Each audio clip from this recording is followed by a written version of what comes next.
Hi, my name's Greg LeBon, and I'm a professional sand sculptor based in Laguna Hills, California. I'd like to show you how I use sand to create beautiful pieces of art.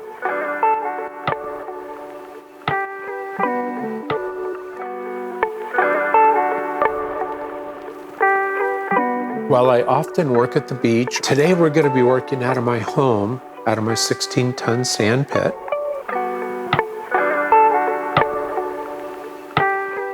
One of the most gratifying aspects of sand sculpture in general is the joy that it brings to other people, or that I can bring to other people, to see their face and their reaction when they see something that's recognizable and brings a smile to their face. That makes it all worth it. I have a lot of favorite tools. I'm using my tools to carve the material and create that three-dimensional look with those layers. And I use the bigger spreader trowels to move the larger amounts of sand. I use the smaller hand trowels to move the medium cuts or areas of sand. And I'll use the finer palette knives to actually cut the more detailed areas of the sculpture. So I'm at a point now where I want to actually see the face in the composition. So when I stand back and look at it, I want to see that it's proportioned right, it's in the right part of the sun, and that it's feeling good. And I'm ready now to start building the castle elements that are going to be in the foreground.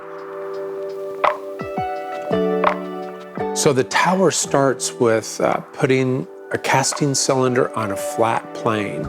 And I essentially create a pad for it, make sure I pack the pad, soak the pad, put sand and water into the cylinder, and I telescope the cylinder up to the height of the tower that I want to get.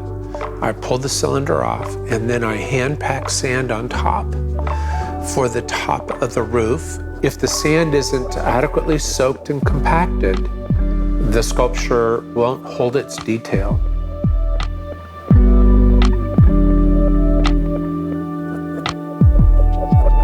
Once I finish that, it's time to start carving it with my palette knives.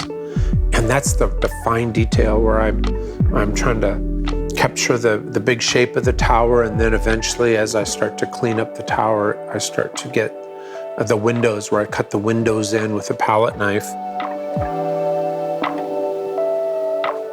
I like the idea of connecting the three towers with this road/bridge and staircase.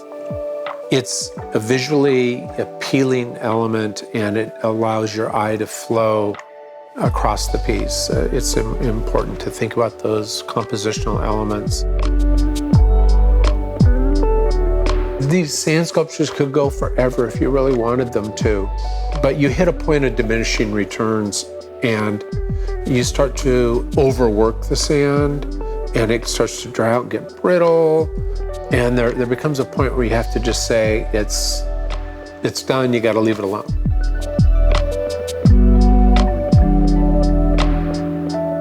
I'm often asked why I do some form of art that's so temporary.